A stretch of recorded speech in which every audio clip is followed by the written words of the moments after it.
Mari kita mulai baca basmalah. Assalamualaikum warahmatullahi wabarakatuh.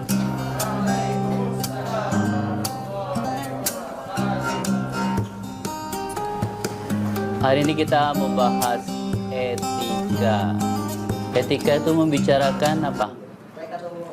Baik atau buruk. Kasusnya itu kalau orang lagi bekerja, trolinya terlepas, ya, Anda pegang remote-nya, pilihannya cuma dua, belokkan ke kanan, nabrak 5 orang, belokkan ke kiri, nabrak 1 orang. Pilih yang mana? Pilihannya cuma dua, nggak ada pilihan tidak memilih, ya. Jadi trolinya itu kalau tidak kita belokkan dia akan nabrak 5 orang. Kalau kita belokkan dia akan nabrak 1 orang. Pilih yang mana? Pilih yang 1 orang. Itu sama dengan Nabi siapa yang ditelan oleh ikan paus itu? Nabi siapa? Nabi Yunus. Nah, kasus Nabi Yunus itu, ya, kapalnya, perahunya tuh di tengah laut, ya. Kalau dibuang 1 orang, kapalnya tidak tenggelam, ya. Kalau tidak dibuang 1 orang, kapalnya tenggelam. Pilih yang mana? Tenggelam semua atau buang 1 orang?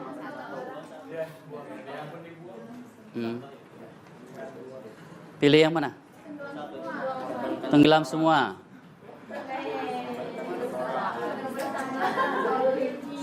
Apa? Kenapa tenggelam semua?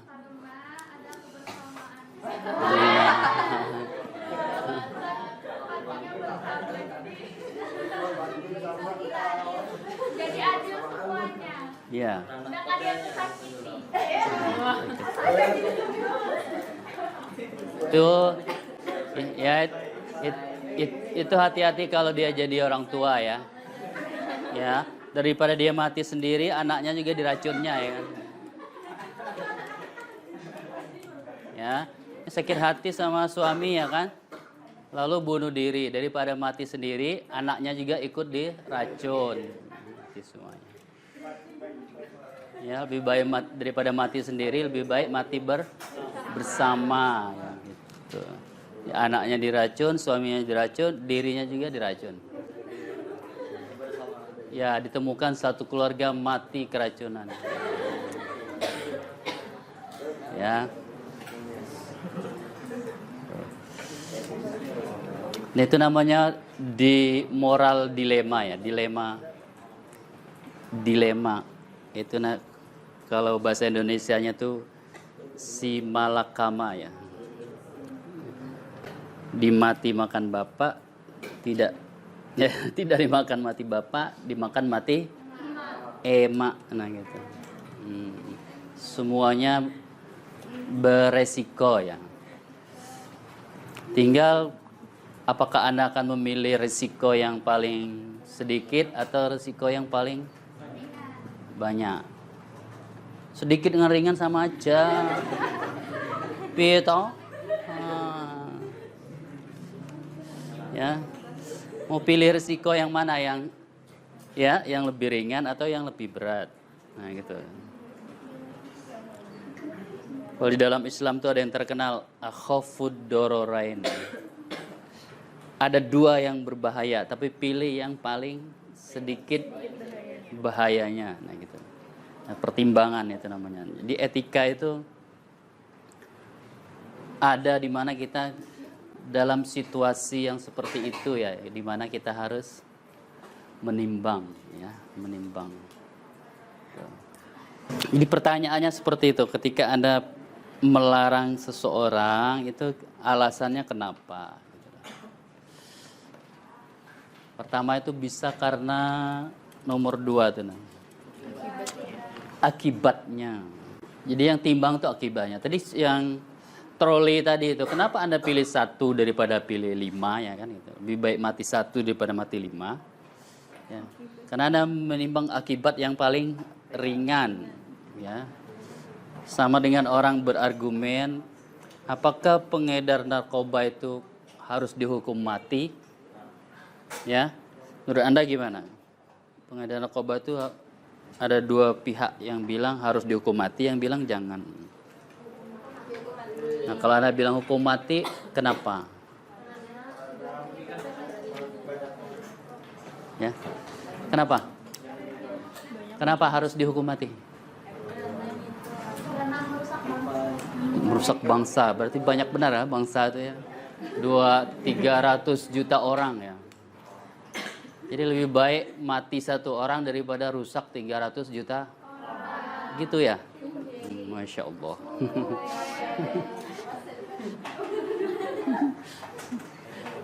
Ya. Nah itu timbangannya tuh, hitungannya begitu. Mana akibat yang paling ringan, mana yang paling maksimal. Ya. Itu cara menilai ya, cara kita menilai, cara kita berargumen apakah perbuatan itu baik atau tidak. Salah satunya kita bisa melihat dari akibat atau konsekuensi dari perbuatannya itu ya, perbuatan. Yang sudah kita pelajari sebelumnya itu berbohong. Kenapa berbohong itu tidak baik? Salah satunya pertimbangannya adalah akibat, ya. Karena berbohong itu menyenangkan. Ya. Karena berbohong itu menyakitkan. Ya.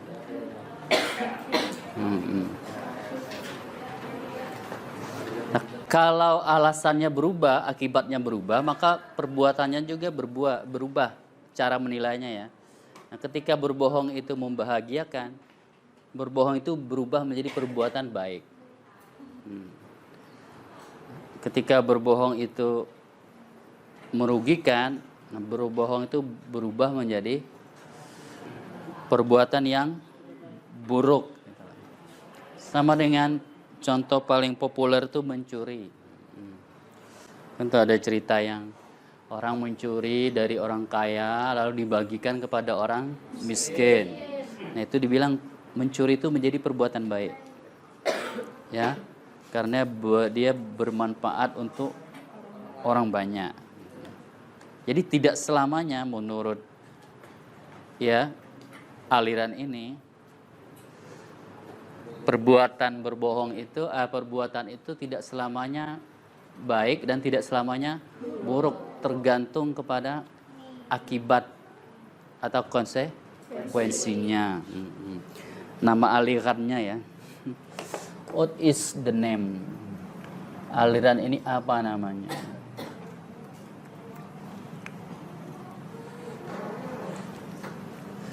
Utilitarianisme.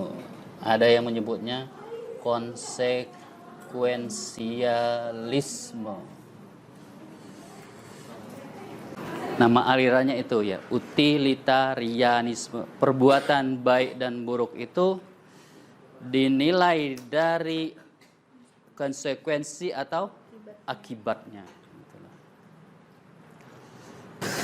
Misalnya Anda mau umroh atau naik haji.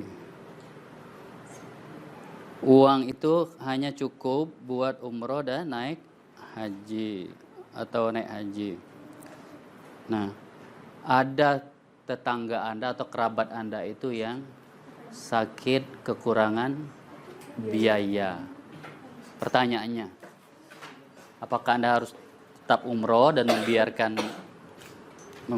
keluarga itu kekurangan biaya untuk berobat? Ya. Atau Anda tidak jadi umroh, duitnya untuk membantu orang yang kekurangan biaya untuk berobat tadi. Pilih yang mana? Tidak jadi umroh. Ya. Untuk keluarga. Kenapa pilih tidak jadi umroh? Karena lebih menyelamatkan nyawa orang lain. Ya. Ada alasan yang lainnya? kenapa tidak jadi umroh tapi duitnya dipakai buat, ada alasan lainnya? Pikir. Apa? Kesehatan lebih diutamakan kalau duit masih bisa dicari. Kesehatan lebih diutamakan, duit masih bisa dicari. Oke. Nanti lagi cari duitnya umroh tahun depan. Tidak mesti harus tahun. Bisa juga seperti itu. Ya. Jangan sampai kenapa?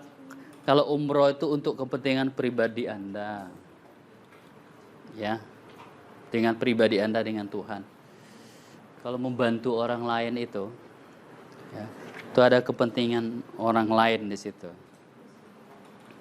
Karena di dalam Islam itu ada namanya amal soleh, beriman kepada Allah dan amal soleh. Anda beriman kepada Allah, ya, pergi umroh tapi meninggalkan orang kelaparan atau meninggalkan orang mati karena tidak bisa berobat, ya, mati tidak bisa berobat. Nah itu timbang-timbangannya itu akibat, ya, akibat manfaat bisa juga dari perbuatan. Etika ini berguna kalau Anda dalam dilema, ya, dalam keadaan dilema. Pernah menghadapi dilema? Sudah punya calon, tapi orang tua menjodohkan. Itu pilihan sulit, ya kan? Kalau pilih calon sendiri, orang tua tidak setuju. Kalau ikut orang tua, ya, hati kita menderita. Masa kita menikah dengan orang yang tidak kita cintai? Jadi gimana dong? Kan dilema itu. Ikut pilihan orang tua apa ikut pilihan sendiri? Pilihan sendiri. Kenapa? Mana yang pilihan sendiri tadi? Hah? Sebelah sini ada jawaban. Pilihan sendiri apa pilihan orang tua? Kenapa pilihan orang tua? Masya Allah.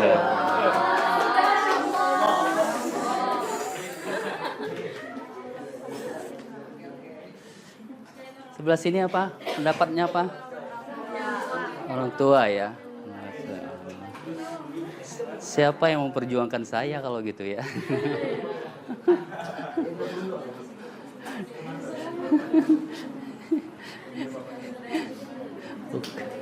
Ya, itu dilema namanya, ya, dilema. Anda banyak yang Anda timbang, ya. Kenapa Anda akhirnya memutuskan ikut pilihan orang tua, ya kan begitu.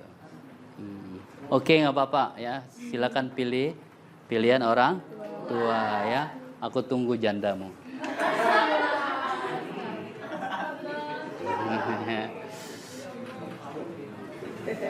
Pilih keduanya, Pak. Kalau suruh pilih satu, ya. Nah, ya. Dan itu situasi dilematis namanya.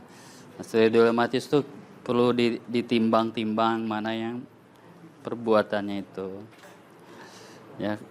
Perbuatan yang tadinya itu buruk karena kita anggap buruk karena konsekuensinya baik, lalu itu perbuatannya berubah jadi perbuatan yang baik. Pengemis misalnya, itu ada pertanyaannya, ya, utilitarian yang nanya. Kalau ada orang mengemis itu, kita beri apa enggak? Ya, nah, tergantung. Kalau ada orang mengemis, sana beri atau tidak? Ini tergantung dari apa tergantungnya? Apa kondisinya? Nah, iya. Jadi kalau orangnya tuh gagah aja, ya. Tidak ada lemahnya, masih meminta-minta, kita nggak memberi. Karena mungkin, ya, justru kalau kita beri nanti dia malah tambah malas. akibatnya ya, dia hidupnya tergantung kepada orang lain. Yang setuju memberi siapa? Takut ditanya ya. Takut ditanya kenapa setuju.